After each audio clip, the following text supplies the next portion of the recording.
Good afternoon, everyone. I am Lottie Joyner, editor-in-chief of the Crisis Magazine, the official publication of the NAACP.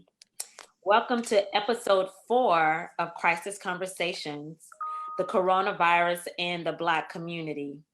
Uh, on today's episode, we will look at a topic that's not often talked about in the African American community, and that's end of life care. So far, there have been more than 1 million confirmed cases of the coronavirus COVID-19 in the United States and more than 81,000 deaths. Globally, more than 4 million people have been infected with the coronavirus and more than 280,000 have died. It has been reported that coronavirus COVID-19 impacts those hardest who are 65 years and older and people of any age who may have serious underlying medical problems. But we found that all ages have been impacted by the coronavirus. Today, more than ever, we need to think about a health plan in case we are ever involved in a health emergency. Do you have a person, or does your close family member or relative who may be a coronavirus high impact person? Do they or do you already have someone to speak on your behalf or on their behalf if you are critically ill or unexpectedly hospitalized? Our panel today will discuss their experience with end of life options. So I'm going to introduce my panel. First, I want you guys to just wave. I think your names are up there, so you might not have to wave. We have Ayana Woods. We have Ayana Woods, who is Executive Director of End of Life Care New York, and she's going to tell us about end of life options. We have Dr. Jacqueline Jones McKinney, whose father passed from coronavirus and whose mother and sister have tested positive for the coronavirus. And I believe Dr. Jones McKinney just received her test today. We have Malini Lawrence, whose father passed away from the coronavirus. And we have Andrea Sanderson, who tested positive for the coronavirus. But first, we are going to start with Ayana. Ayana, talk to me. Tell us about what is end of life care? What does it entail? What should people consider when creating end of life plans? What do most people neglect to think about when they're thinking about these plans? And what are some of the biggest mistakes people make when a loved one is in critical care? So I'm going to allow you to take it away. Okay, thank you for including me in today's conversation. I'm honored to be here, and I hope I can share information that will be very helpful to our listeners. So what is end of life care is a pretty big question, but I don't want to take up the entire hour. So I'm going to try to be as brief as possible. And I'm going to refer to my notes a little bit too, so I can kind of stay focused on what I want to share today. But you can kind of think about end of life care in 3 buckets. One would be emotional, the mental and emotional distress of the dying person and their family. So that's the emotional needs and emotions like fear and anger, guilt, grief, regret, anxiety, depression, the search for meaning, trying to find peace.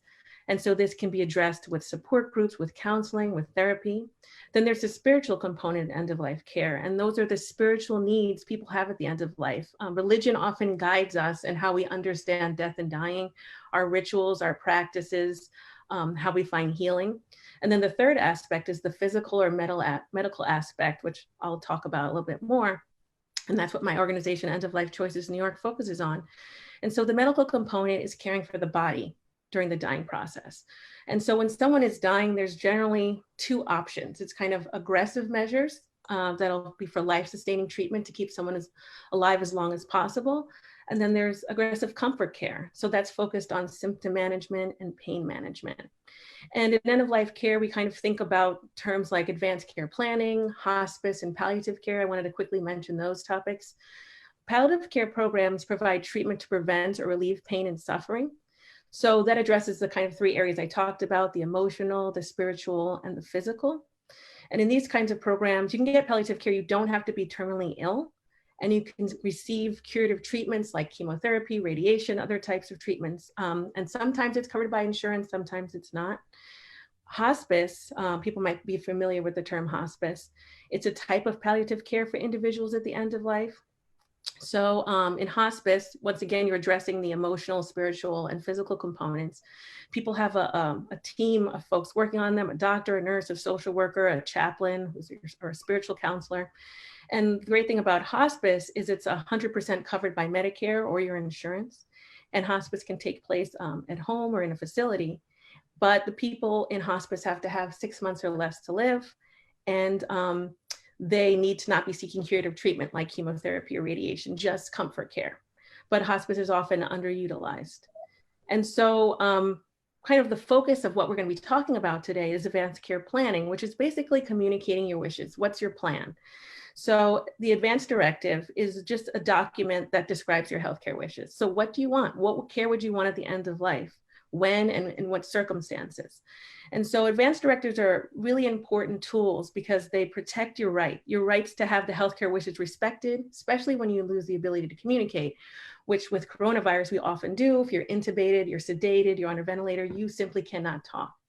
And a lot of people are going to the hospital so sick that they can't even communicate. They can't talk, and they're quickly intubated and put on a ventilator. So it's really, really, really, really important to think about what you want. To have these reflective moments, to think about what kind of care you would need. But I want to let people know, I want to reiterate that planning for the end of life does not mean that you will die before you're ready. You're not bringing it on to yourself. It just means you're removing a burden from your loved ones. So what should people consider generally? They should consider what they would want in circumstances. I think generally when we think about end of life, and this corona pandemic has changed everything about how we think about life, but generally with end of life care, you're thinking of someone who's frail, someone who's late stage in life, 70s, 80s, has a cancer or COPD, they're struggling and they're slowly dying. That's generally how things have been lately with chronic illnesses, slowly deteriorating a body over time. But what COVID-19 has shown us is that life is unpredictable. There is no one who could have predicted this world we're currently living in. Right. And so it's shown us that the unexpected can happen, and it can happen very quickly. You can be healthy one week and then be in a medical crisis the next week. So it's shown us that we need to have a plan in place. I mean, my organization firmly believes that anybody 18 years and older should have an advanced directive. And I think what Corona is teaching us is that while Black people are superheroes, we are mortal. And so we do need to plan for these kinds of issues. And after, I want to also note that we're in this crisis right now, but after the pandemic is over, there are still things like accidents. Unfortunately, there's things like violence in our community, which kind of put us in these unexpected medical places in crisis moments. So first you need to think about what you would want and ask yourself some reflective questions, hopefully not when it's happening to you, but when you have a quiet moment to think about, what does life mean to you? What do you value? What are your beliefs? What makes a good life for you? Is it being independent? Is it being able to communicate? How do you feel about if you get to a stage in life where you lose cognitive capacity? How about, do you not want to live in pain? Do you not want to suffer? What does that look like to you? And that's a very, very personal thing, and it's different for everyone. So I think the most important part is just to kind of be reflective and think about it. And right now, mostly those questions are around intubation and our artificial respiration. And I want people to realize that if they choose that that's not right for them, there are alternatives in terms of the comfort care I was mentioning. So you can have the aggressive life-sustaining treatment, or you can have the aggressive comfort care that will help with your shortness of breath, any pain you may feel. And it's really what important. Artificial respiration is. So that's what we think about ventilation. That's when a machine is. Okay. Mm-hmm. You put on a ventilator, right? Put on a ventilator. And so I think one of the things I want to share today is that data has shown over and over, and I'm not sure why this is the case, that African Americans are more likely to get very aggressive care at the end of life than anybody else. But this doesn't mean that it's extending their life in any way or their quality of life. They're just getting very aggressive care. And sometimes for frail bodies, being on a ventilator is not ideal. Having CPR is not ideal. Having artificial nutrition, which is a feeding tube, is not ideal.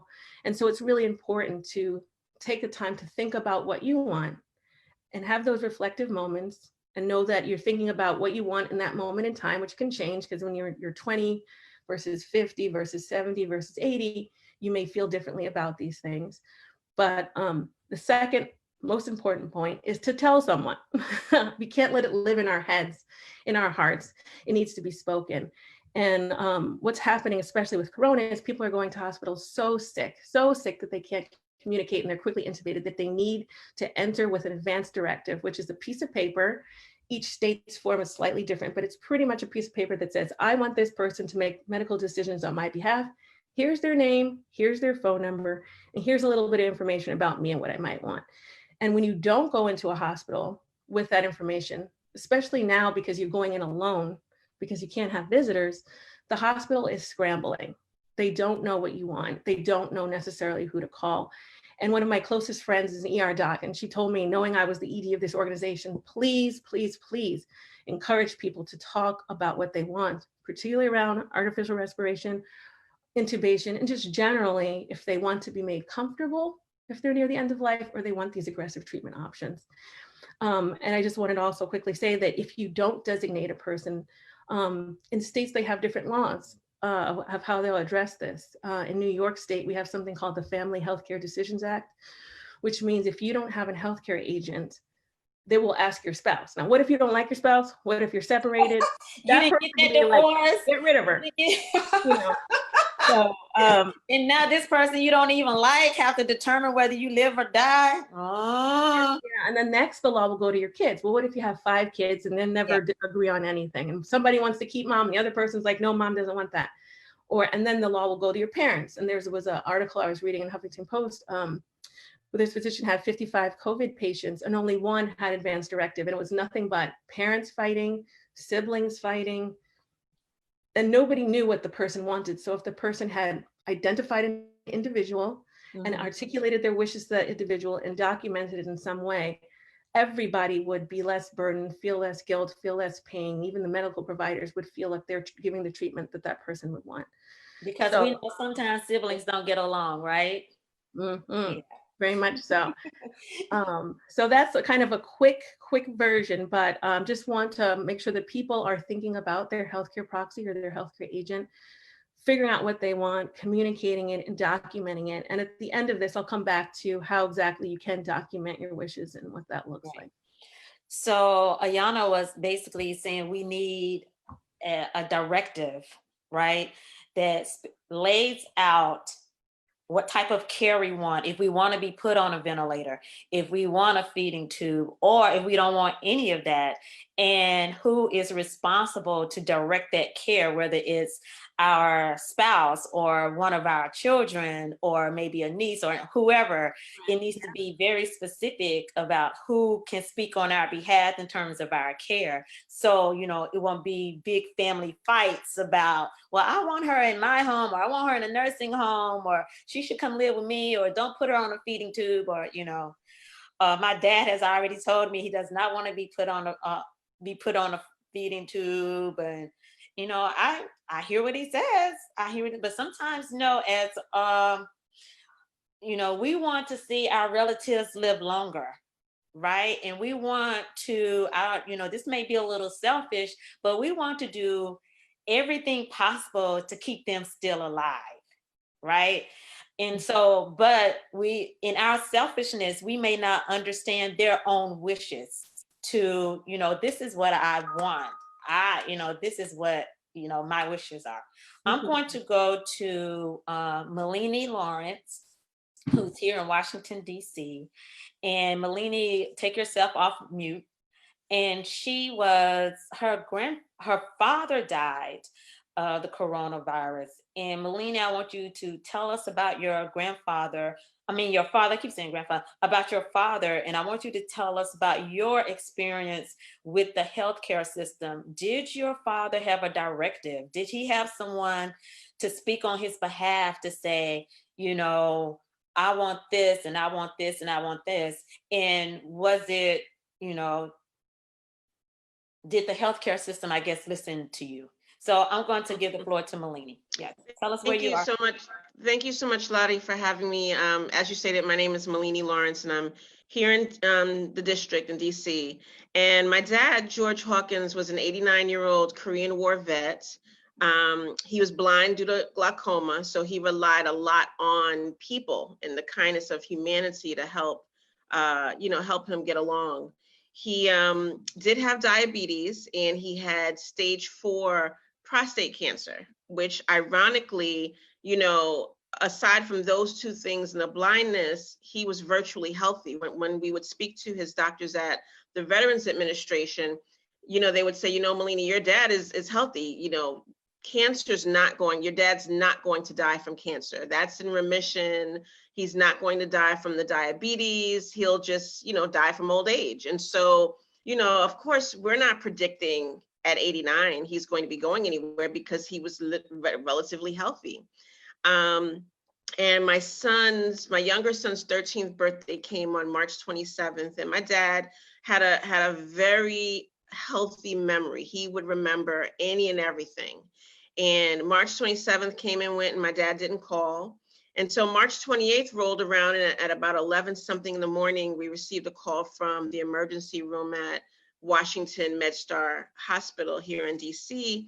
And they were looking for the next of kin for Mr. George Hawkins. And when I said, that's me, and they said, well, your dad was just brought into emergency. You need to get here immediately. He's not breathing. His breathing was very shallow. And so I immediately got to the hospital. And from the moment I got to the hospital, they rushed him to ICU. They did an x-ray of his chest, and they explained that with COVID, you do the x-rays and it either looks like pneumonia, and that looks a certain way with the lungs and whether it has fluid. And then there's the COVID look of the lungs through the x-ray. And they said, we suspect that it's COVID, but it could be pneumonia. And here I am. Not that you ever want to pray for pneumonia, but at this point in time, I'm like, God, let it be pneumonia. He's had that before and he's been fine. And they said, that was on a Saturday. And so they said it will take 2 days for the test to come back. And so they wouldn't allow me to stay in the hospital. They said that anyone with COVID, the room that he was in had COVID on the door already. He was already isolated. And they wouldn't allow any visitors at the hospital at all. So I went home and was basically there for 2 days, just thinking about my dad dying. Before I did get to the hospital, they did ask, did my dad have a direct advanced care? And I did share with them that my dad did say he wanted to be intubated. He wanted all life measures taken to keep him alive. And it's interesting because they asked me that 3 times on the phone before I came to the hospital. And at that point, it just felt like I haven't even gotten to the hospital yet. You're ready to just, throw the baby out with the bathwater before I even get to the hospital. So for the next 2 days, while we're waiting for the test to come back, I received phone calls from the hospital asking, reiterating what were your dad's direct, advanced care directives. Did he want to be kept alive? Did he want to be on a ventilator? And literally that was Sunday. Then Monday, before the test came back, same thing, a barrage of questions. On Monday, when the test came back positive, they said, your dad tested positive, so we have to discuss end of life care. Not, this is the treatment that we're going to do. Not, hey, we just found out about this experimental medication we want to try. Not any other discussion, but if your dad gets, if someone else comes into the hospital that's younger and that needs this room and needs a ventilator, then we're going to have to make the decision for you and take your dad off the ventilator. Whoa. And so at this point, I have, Ayana was discussing the manner in which decisions are made, whether it's spouse, children. I have a brother. So, and I'm married, so I could not very well just make this decision right there without speaking to my brother. My brother's in New York State, and there was no way that he could get here. So, I had to wait to speak to him to discuss, this is what daddy's directions were. How do you feel? Like, are we both feeling the selfishness of wanting to just keep him on a ventilator forever? Or are we going to go with what his wishes were? But it was the fact that I explained to the hospital, I need to speak to my brother first. My husband travels for work. He was in Louisiana at the time, and they were saying, well, we're going to make this decision with or without you in 2 days. And I said, well, wait a minute. I need to speak to my brother. I need to wait for my husband to arrive to get here in DC, because, you know, even if we're discussing taking my dad off a ventilator, you want me to come to the hospital by myself and to witness and do this by myself. And you know, at one point, the phone calls just kept coming and coming, literally 2 and 3 times a day. It was the social worker, the emergency room doctors. And I kept explaining, I am not going to make this decision by myself, and I'm not rushing to get to the hospital. And so finally, I was able to get them to agree to Thursday, April 2nd, because that was the day that my husband would drive and get to DC. He was just not about to get on a plane at that time. Yeah. And even on that Thursday, you know, it's, you know, sometimes you can induce labor. You're pregnant, you can say, well, hey, doctors, this is when I want to come in to deliver.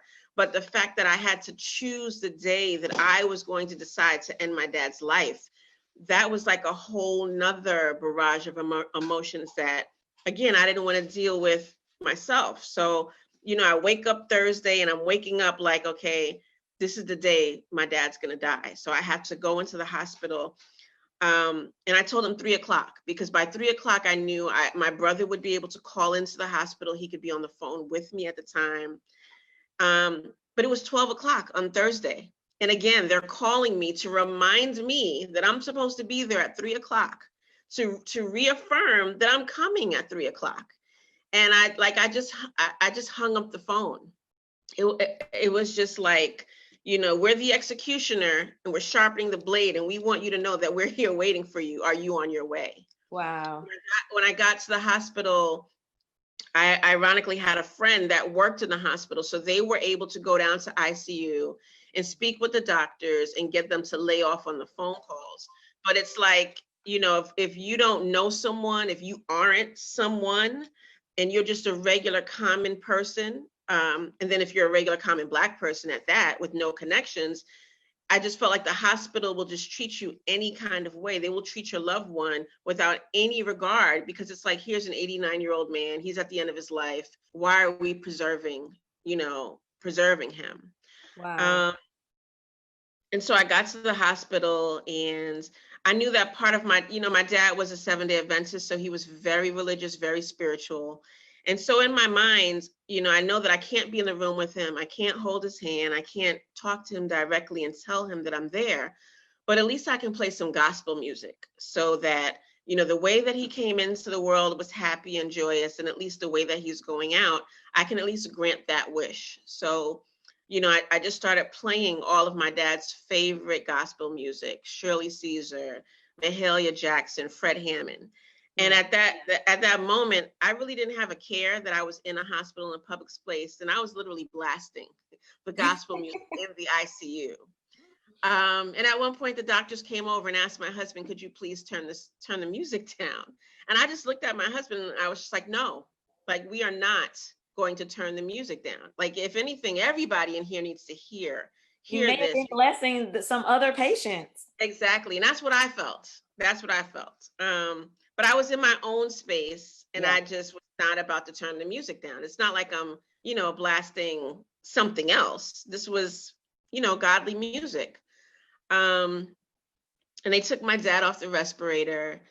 And, you know, I guess it was extremely difficult to just sit and watch, you know, the heartbeat go up and down. You can see him struggling to take breaths. And he lasted for a good 45 minutes before he took his last breath. And,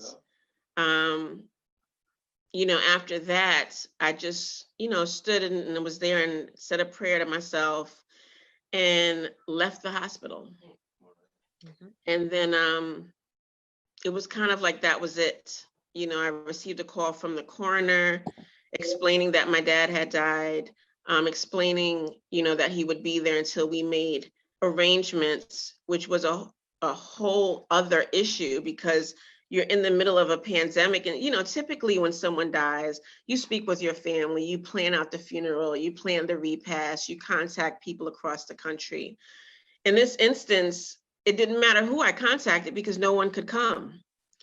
And not only could no one come, but at the time, I couldn't find a funeral home that would take possession of my dad because he died of COVID. So Yeah. no one wanted to handle my dad's body. So he literally sat, in the medical examiner's office until April 2nd. I'm sorry, not until April 2nd, until just last week.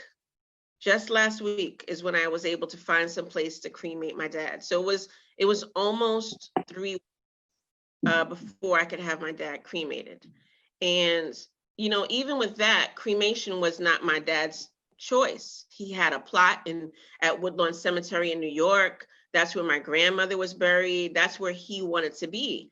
And then so it was also that I had to grapple with, I'm not honoring my dad's wishes after he's gone, but I really couldn't. Yeah. I had really no choice. So it's a lot when you think about this conversation. It's the end of life care. It's having these discussions. It's what do you do if you're in the middle of a pandemic where you can't have a funeral and you're doing something that's against the person's wishes? It's a lot of different things that you have to look at and discuss.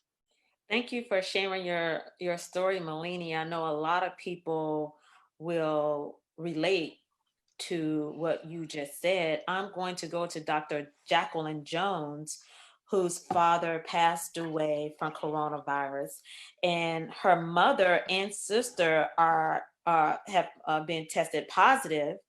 And I believe you said your sister was in the hospital. Jacqueline, please take yourself off mute. And Malini, put yourself back on mute. And I'm going to have Jacqueline take herself off mute.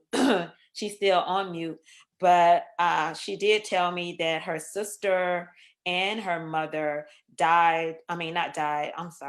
were tested positive, and her father actually died of coronavirus last month. I'm going to ask Shadon to take Jacqueline Jones off mute so she can tell us her story. She said that she can't hear us for some reason.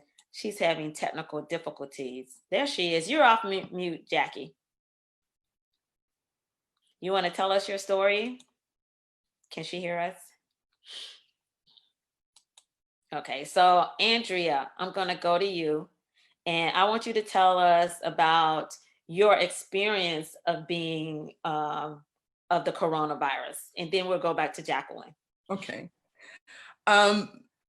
As I've mentioned before, I actually am in Northern Virginia working, but my residence is in St. Louis, Missouri. So once the government was shut down on March 20th, I went home as I usually would do, fly home back to St. Louis to visit my 89-year-old mother and check on my residence. I arrived on a Friday. I double masked because I had been traveling to visit my mom. I put a mask on her because I was concerned because I had been traveling. We visited. The following day, I took my temperature at 97.5. That's average for me. I went to a church service to record our service where we had 12 participants. Later that day, once again, I double masked, went over to my mom's house, took care of her. I went home that night at 9 p.m. I had a fever. And during the next few days, I carried a 101 fever. And through the advice of my friends, my close friends, I contacted my physician, and he advised me. The CDC said that I didn't qualify for a test. They said that I didn't come from a hotspot. It wasn't New York, it wasn't Colorado, it wasn't California, and that I didn't qualify. I contacted my physician, and I was directed to go to the ER, at which time they had a tent outside. They tested me. By the time they took me inside to the isolation room for COVID suspected patients, my temperature had gone up another point. They did all the tests on me, including the x-rays, blood work, the COVID test itself, which was painful, extremely painful. And the doctor, the ER doctor, actually, I want to say, had the nerve to ask me, did I want my test to be sent forward for results? And I'm lying there going, yeah, I mean, yes, I want my test to be, I want a full diagnosis. And I was released. The following day, my physician called me, and I was very lucky. I was very fortunate. He called me personally and told me that I was COVID positive. And at that time, that's when the mortality set in. Yeah. When it just really, truly hit me that here I am, relatively healthy. I'm at home in St. Louis in my own residence, and I'm alone. And all these reports are coming out because I had been following the progress of the pandemic at that time. And then you're sitting there wondering, what am I supposed to do? Because I said, who's going to check on me? Even though I had family and loved ones nearby, as opposed to being here in Northern Virginia, I was within 10, 20 minutes of family and loved ones. However, I had no health directive. No one knew what my wishes were, unless it was a by the way conversation. So anyway, the virus progressed. They call it a second week crash in some cases. And daily I was getting phone, they call it a second week crash. And the second week I felt the worst. I was actually scared. I was afraid to sleep. Although my body needed rest, I was exhausted and I was afraid to sleep. And then that's when the cough came on. And the cough was just excruciating. And I called the hospital and I spoke to a nurse there. And she said, well, if you feel tightening in the chest, don't hesitate. And I was thinking, well, if I feel tightening in the chest and don't hesitate, it might be too late. But they just said, continue the over-the-counter meds to control my fever, and I could take Robitussin for my cough. But long story short, I did make it through after 20 days in isolation. But that question still continued to haunt me. What was I supposed to do? How is my family going to take care of me? Because I left them no wishes. My close friends, my loved ones, my close friends, if I had had a conversation with them, what would they remember? My mother's 89, and so she would not be able to respond. In fact, I didn't tell my mother that I had COVID because she would not have been able to handle it. So do you have children or a significant other who live with you? No. No. Do you have children or a significant other at all? Yes, no. No, significant other? No, I do not have children. I have siblings. Do you have siblings? Yes, I do. How many? I have 3 siblings. And your mother is 89. I guess what I'm trying to ask is, do you have a directive if you were hospitalized or had become critically ill? Do you have someone that's already appointed to say she wants this to speak on your behalf? And I'm going to ask Jacqueline to get on mute right now. I do not. Okay. Unfortunately, what I have is a lot of great friends who love me to death. And I know that those friends whom I have had significant relationships with would come forth and say, let me handle it. Let me handle it. However, they're not direct blood relatives. Yeah. And their voice. Does it need to be Ayana, does it need to be a direct blood relative?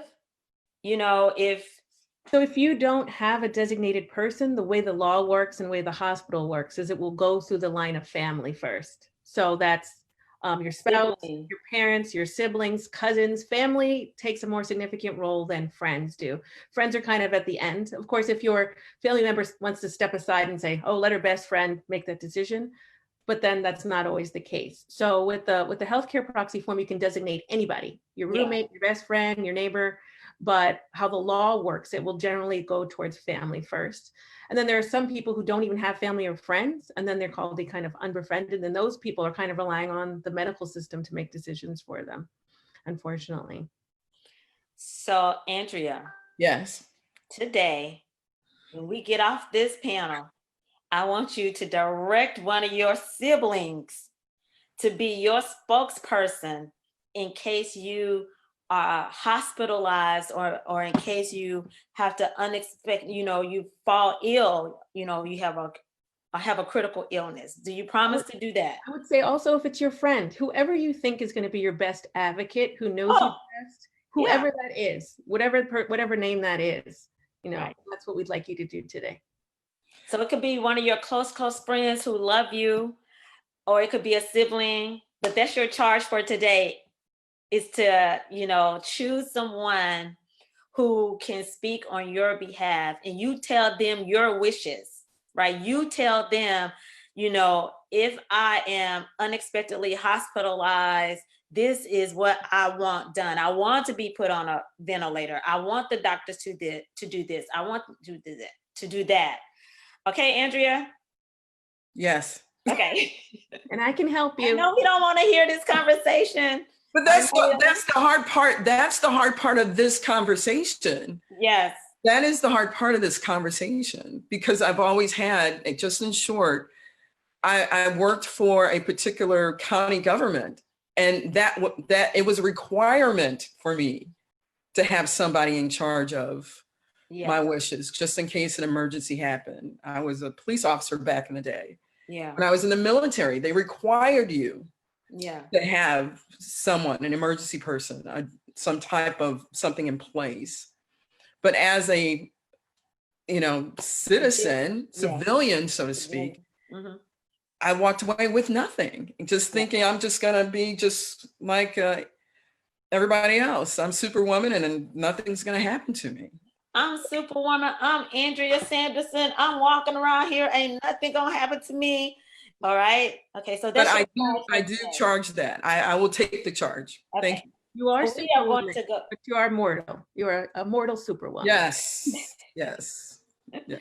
We're going to go to Jacqueline Jones. She's back with us. Jacqueline, take yourself off mute, please. Tell us your story about, your father died of coronavirus, COVID-19. Your mother and your sister have tested positive, and your sister is currently in the hospital. Am I correct? I'll let you take it from That's correct. Yeah. Hi, Lottie, thank you. I am Dr. Jacqueline Jones McKinney. I'm a licensed clinical psychologist here in Houston, Texas. And yes, my dad recently passed of COVID-19. We actually laid him to rest approximately 13 days ago, and he died on April the 14th. Yes, also, my mother is positive for COVID-19.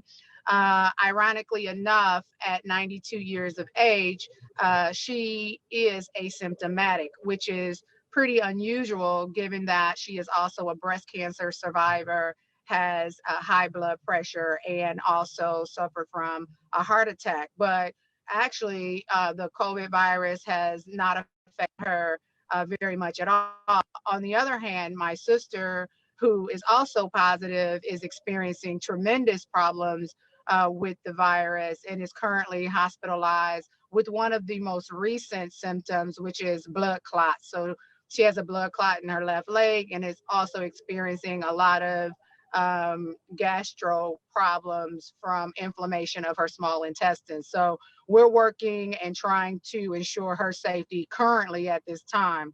My dad, who was exposed to the virus, and we think possibly there are several ways, we can't put our hands on it for sure, but as a 96 healthy man with very little problems, little to no medications, once he came in contact with the virus, developed the typical symptoms, a dry cough, shortness of breath, fever. And what happened was my sister, who is currently in the hospital, found him in the bathtub, passed out. She could not get him up. She called my nephew, who also is like my brother. We were all raised together, who also we believe is positive for COVID-19, came over, got him out of the bathtub, and proceeded to call 911 because he was not breathing very well. Once EMS got to my mother's home, they took my dad to the hospital. Now, imagine this. My parents have been married for 70 years. Wow. My mother has not lived her life without my father. And they did not believe that when EMS took my dad, that they would never see him again alive.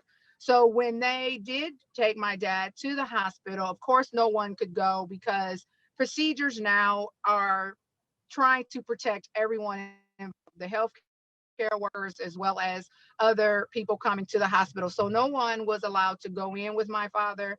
He was immediately diagnosed with COVID-19.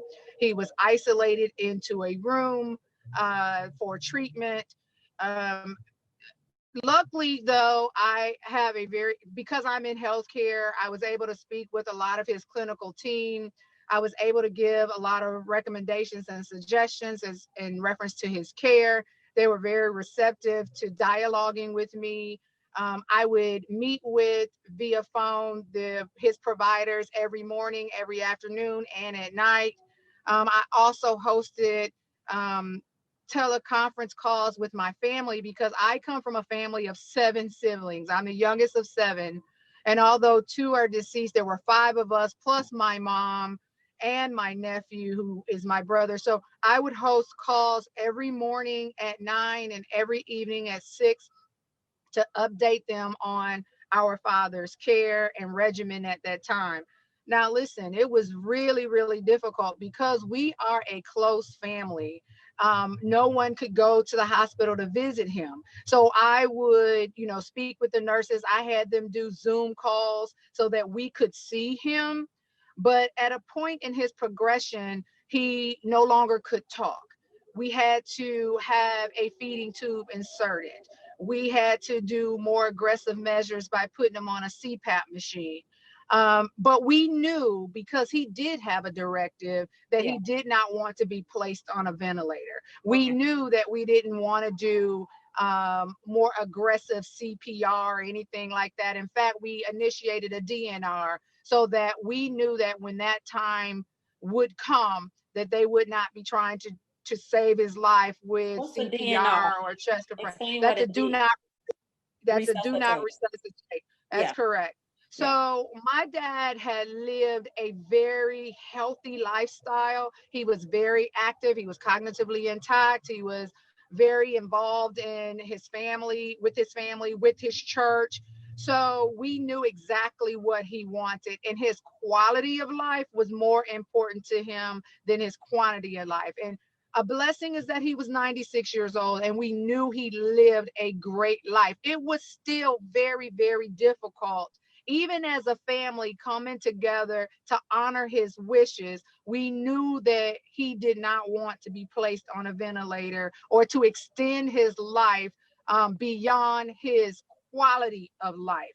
So with that being said, it was a very difficult decision at that time when he started to progress, and they called me and they were like, Dr. McKinney, look, your dad is not doing well. We're having to add morphine to decrease the pain.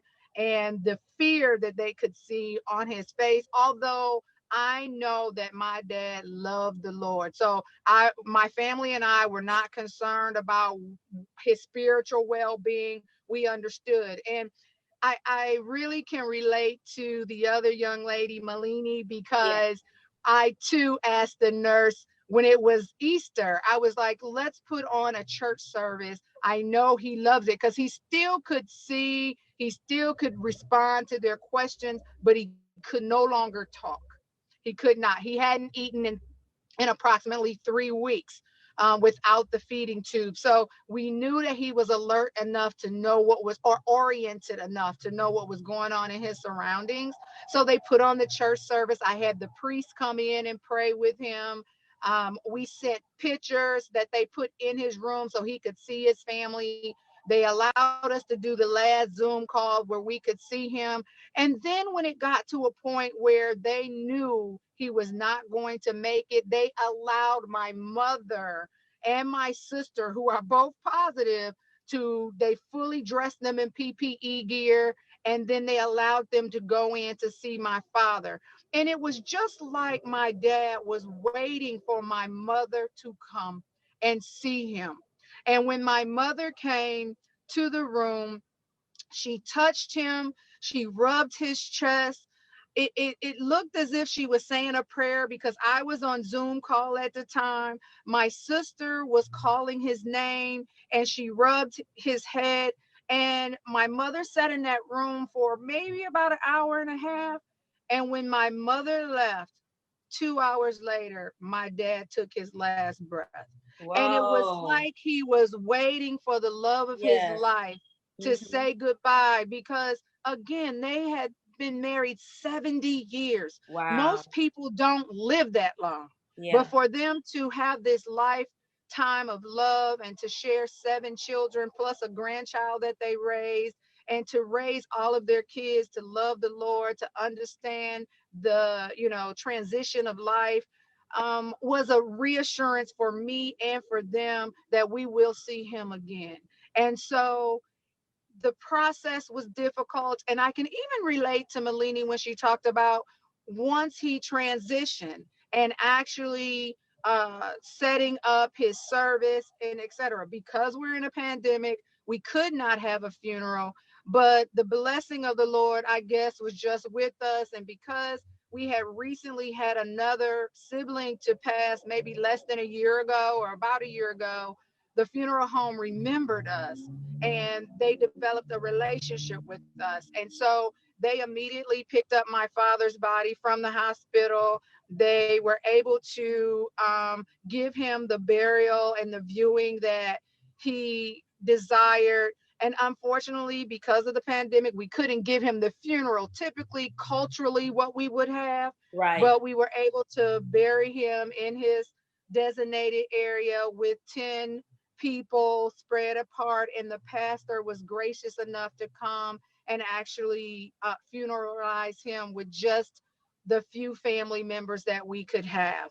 And so the hard part about that was, one, we couldn't have the people there that he so richly wanted, but my mom and my sister had to remain in the car because they were positive, and we did not want to expose them or expose anyone else to potentially contracting the virus. So my mom had to watch her husband of 70 years being buried from a car.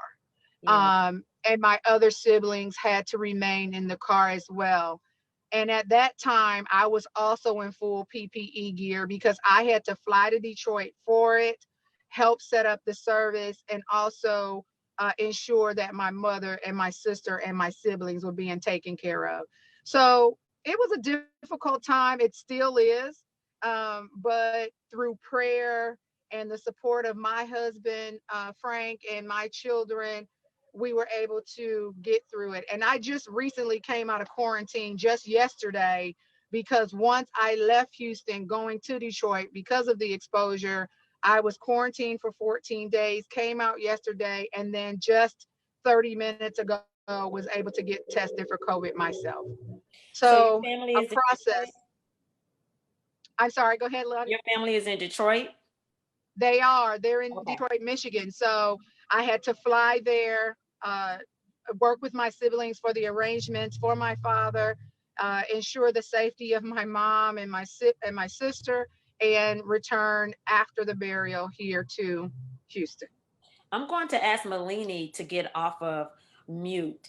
And I want to ask both Jacqueline and Malini, what would you have done differently in terms of we want to look at this of end of life care, right? Because that's what the conversation is about your father's wishes, about the directives that your father gave. So, what would you have done different? I'll start with Malini, then you, Jacqueline. Well, before even that part, I forgot to mention that my dad wasn't living at home when he contracted the virus. He was in a nursing home here in DC. And, when we first got word of when the virus first hit the DC metro area, it was around the beginning of March-ish. And so at that time, nursing homes weren't taking many precautions, if any. And so my dad had one roommate, and he contracted the virus. We didn't know, and I didn't know that my dad left the nursing home to go to the hospital until the hospital called me. So the nursing home never contacted me about my dad being admitted to the hospital. They didn't contact me until about a week or so after my dad had died. And they called to follow up to see, how is my dad doing? So my dad's dead. That's how he's doing.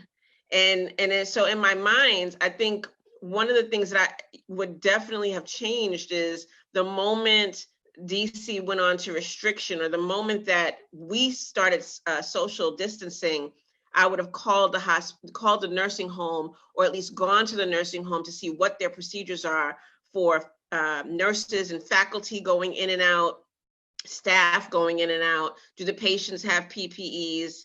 Not patients, do the residents in the nursing home have PPEs? I recommend that anyone that has a loved one in a nursing home, find out what that nursing home's policy is. Are visitors allowed? Because otherwise it's just a war zone in there, just waiting. And now they're preventing visitors from nursing homes, because the coronavirus is basically, it's very rapid in nursing homes right now. So they're preventing visitors from entering nursing homes now. Yeah. I guess the difficulty is that, my dad is blind. So he would have never known if someone came into his room with PPEs on, if they washed their hands, they used hand sanitizer before coming into his room. And my husband and children and I were the only ones visiting my dad. So that means that either his roommate had a visitor that brought it in, or the staff. So it's even the staff in the hospital. What are the precautions that they're taking? Yeah. Are they wearing scrubs on their shoes the moment they come in? Do they have PPEs?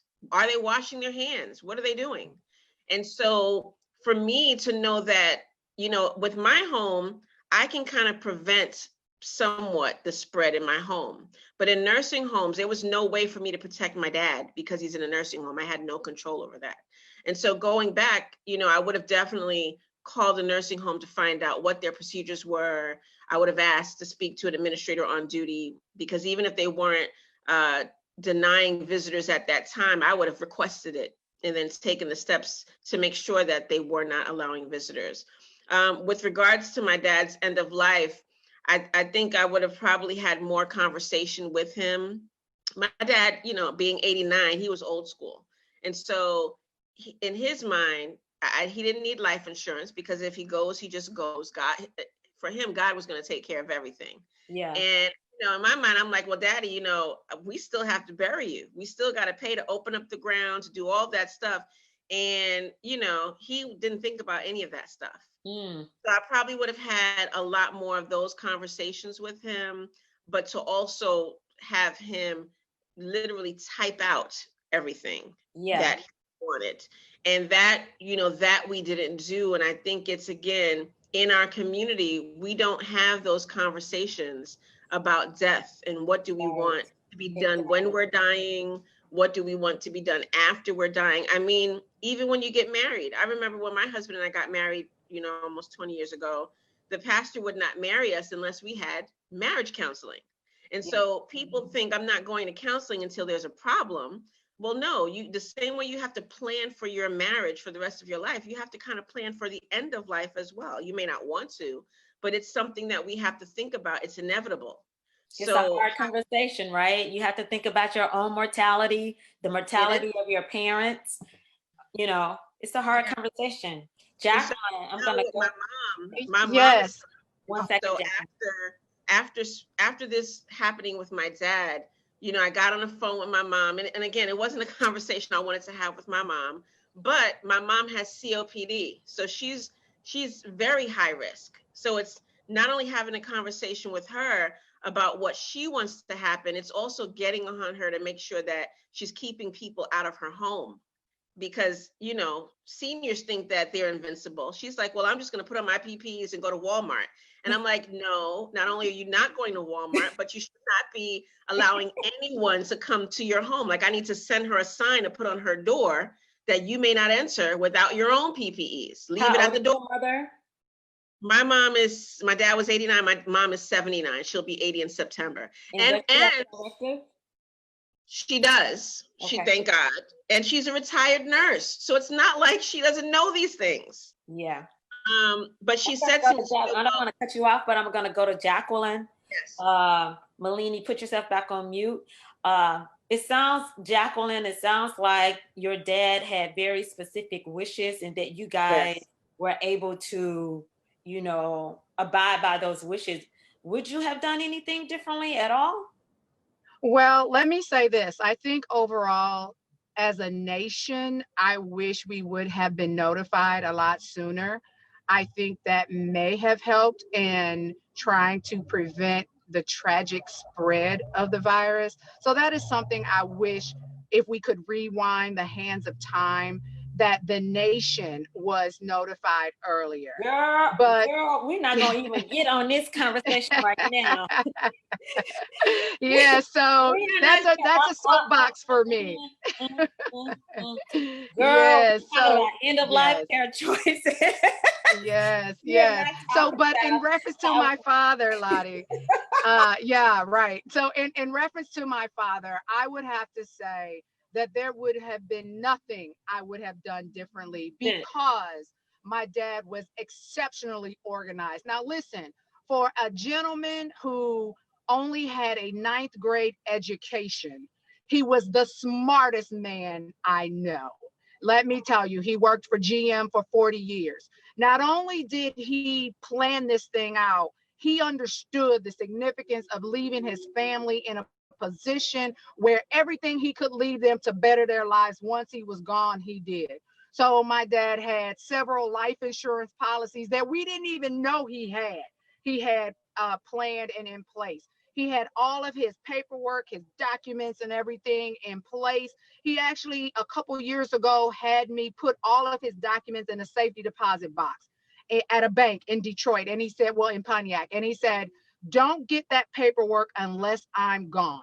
He said, now you are the only one with the key, Jacqueline. Once I'm gone, you go to that safety deposit box and it's going to tell you everything you need to do and everything you need to know to take care of my wife. I said, all righty, Dad, no problem. Little did I know that he was so organized. When I went to that safety deposit box, he had his will, he had his life insurance policy, he had bank statements, he had all the information pertaining to his home. He had every single thing in place, what he wanted to be buried in, the pen, the usher pen he wanted on. He had everything planned out. The usher pen, because he ushered for 75 plus years and was a usher emeritus. I didn't know it was no such a thing at his church. He had everything laid out, and he had his burial paid for, his funeral paid for.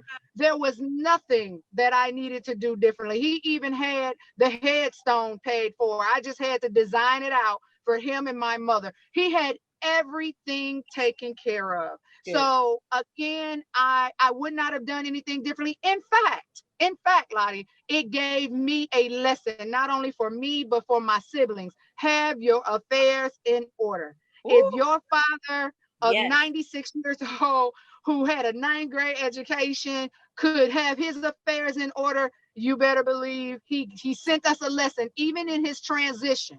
Take care of your business. Right. I love it. I love it.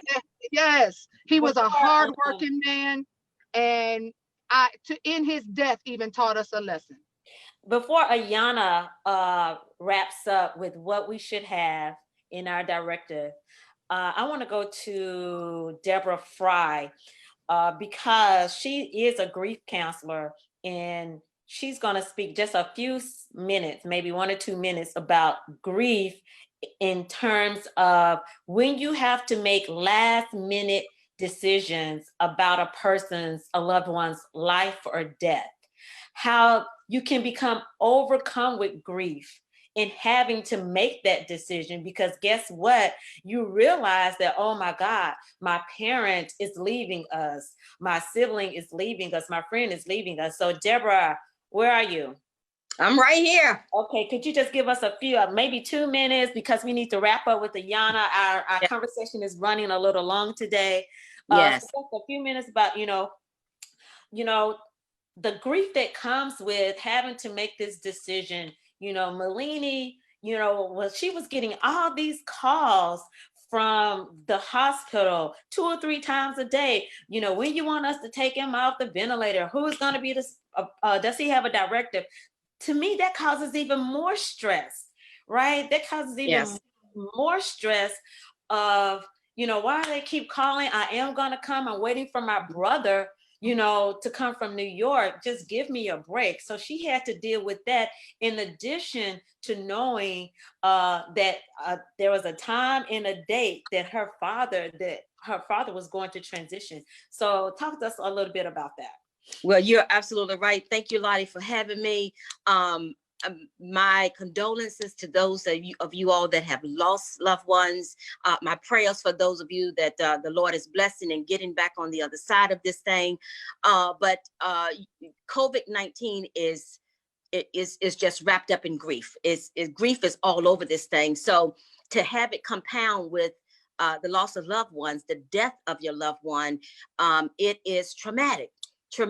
So I have had the experience like Melina has had, where the doctors were calling, when are you going to come? It's time to take them off of the ventilator. We need this room. We know your dad is a vet, but he's no longer, his brain is dead and all of that. So we need to take him off.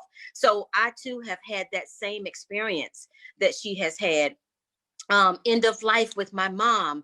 I'm the 8th of 10 children. So we had to come quickly to a decision how we were going to end mom's life. She was 92. She bared 10 children. She was a hero to us. But we didn't realize it until of her later years. So we had to come to a decision that we know mom hated pain. She didn't like trauma. So we were easily able to come to a do not resuscitate decision, because we didn't want the doctors going in when mama coded to bear down on her frail chest, to break her ribs. And if you know what doctors are doing when they go in to bring your loved one back from coding, it is very traumatic. So we didn't want that to happen. So you have to come to a quick decision. And these decisions come so quickly.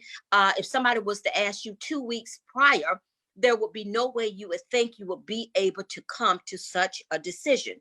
But I believe that when it's time to come to decision, you are lifted up in courage and some grace and some calmness about your spirit, to where you're going to make that decision, even in the midst of the pain, even in the midst of the chaos, even in the midst of the sorrow. You're going to do, I believe, what is best. And you have to have that trusted person that is in charge whenever things need to be done, because for us, we never go in to sign the directives.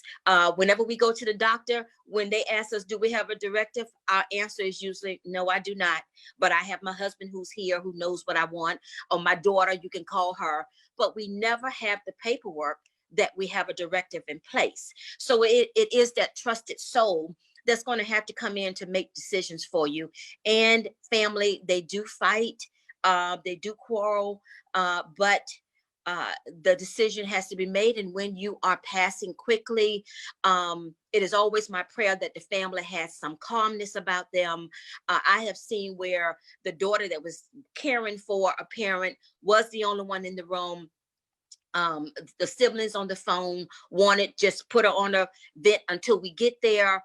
But the trauma of trying to keep her for so many more hours until you travel to get here would have been horrific for the loved one. So it takes grace, it takes courage, it takes hope, it takes some of everything to get through that spell of grief that you're in on top of this COVID-19. So it is unimaginable. You can't imagine it until you're actually doing it. You know, we prepare, you can prepare for grief every day of the week, but until it happens, you just don't know how you're going to react, what you're going to be doing. So I tell people all the time, we prepare for grief, but we're never ready for grief. Okay. Grief happens when it happens. You're just never ready for it. So I'm going to go to Ayana Woods. She's going to wrap us up. Thank you so much, Deborah, You're for your welcome. words. First, I want to thank all my panelists, Andrea, Malini, and Jacqueline, for their stories about Yes. sharing their experience. And I want Ayana to, and Deborah, please go back on mute. Ayana, I want you to tell us, what do we need? What should we have for ourselves and for our relatives? Right. So thank you again for sharing your stories. They were very powerful. I think they kind of touch on a lot of end of life issues. Jacqueline, your story is beautiful. Your father gave you a gift in planning, and I hope that everybody who's listening hears how much that helped her family, how much that helped her, and probably inspired her to do the same, inspired all of us to probably do the same. So thank you for sharing that, Jacqueline. And thank you, Andrea, for sharing your vulnerability and realizing in that moment that maybe you realized you hadn't documented your wishes and now you intend to. And thank you for Malini for talking about the struggles you had. And also I wanted to note that the healthcare agent can take legal action. You have that right to take legal action if you feel that the hospital did not respect the wishes of your loved one. So that's within your right as well. And then when you talked about playing music, that kind of gets into palliative care. So there's things to think about besides the medical care.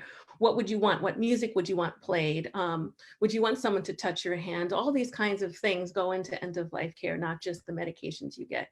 So we had a really great conversation today, and I kind of want to quickly wrap it up. So just to kind of summarize, you need to take a minute to think about what you want, those kinds of questions about the type of care, like Jacqueline's father did, in terms of sometimes I want artificial nutrition, which is a feeding tube, but I don't want artificial respiration. Maybe I don't want the use of antibiotics at the end of my life and I'm in a certain state, or maybe I do, or maybe I want CPR, or maybe I want a DNR. Those are all personal questions that are the decision that's right for you, might not be right for someone else. And it's important to remember that it changes over time. You know, what Andrea might decide she wants today is not what she wants in 20 years. So you have the ability to change that document and to change the conversation. But in first, you're selecting someone who you think will be the right person, the advocate who not only loves you, but can actually speak for you, because sometimes the people that love you too much are struggling with letting you go, and they can't really implement your wishes. They're struggled. So I know my coworkers say there was no way they would have their kids. They pick their best friend because their best friend's harsh, will do what they want, got their back like that, but their kids are wimps, you know, in terms of that kind of stuff. So it depends on who you want. You have to think about who that person's going to be. And in the case of you're one of 8 siblings or one of 10 siblings, I'm one of 4, and my parents have designated me, but I don't even know if they told my brother and sister, and they only recently completed their forms the other day. So it's deciding who that person is, but then not that you don't leave it there. You have to have conversations, and these are continuous conversations with this person about what you want. So the kinds of things you should talk about with them are what you would want, what's most important to you, what you fear. That's a big one. A lot of people have fears around dying. And in certain conditions, what would be a condition or state you don't want to live in? What do you consider to be not living? And sometimes people are okay with short-term interventions, maybe days or weeks on the ventilator, but not months. And so long-term interventions may be different, and it's important to talk about those as well. So you need to make sure this healthcare proxy, or in certain states, they might call it a healthcare power of attorney or a healthcare agent, understands and knows what you want, can share your feelings, has the ability to articulate your feelings with the medical team and with your family about whether or not you want the aggressive treatment we talked about or the aggressive comfort care. And so once you communicate it with this person, you have to document it.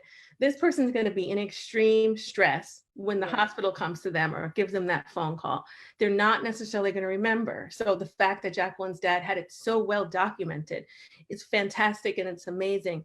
And there's lots of ways that you can document your wishes. So at End of Life Choices New York, my organization, we're launching something called our Healthcare Proxy Helpline, which is helping people. We're in New York, so anybody in New York can look us up at endoflifechoicesnewyork.org, where you can call us, and through video conference, we'll walk you through this form.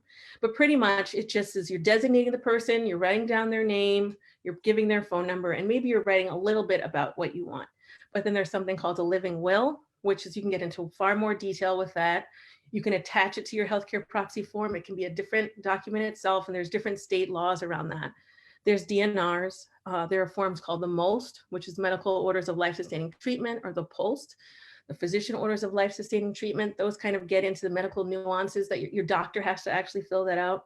And there's 2 lines of thought about the best way to specify your wishes. So it's really a matter of personal preference. You can say something like just stating your general wishes. For example, you might say, if there's no expectation of recovery and I am suffering, I do not want to be kept alive by machines. So you can write something as simple as that, or everything possible done to keep me alive. I want everything, and that is totally fine too.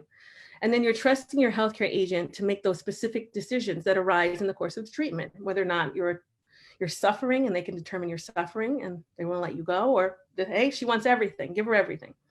And so there are a lot of resources online that can help you as you document these things. The Conversation Project is a great one. They help you figure out how to select an agent, but also guide your thinking. There's another organization called Compassion and Choices, which has really, really good COVID specific information. And that gets into all kinds of things around ventilation. So when you think about being intubated, you have to think about how long you'd want to be on a ventilator, days, weeks, what that looks like, months, the potential recovery. And sometimes when you're on a ventilator, organs start to fail, organs start to be damaged. So at that point, would you want to be taken off? And then you have to think about your chances for survival.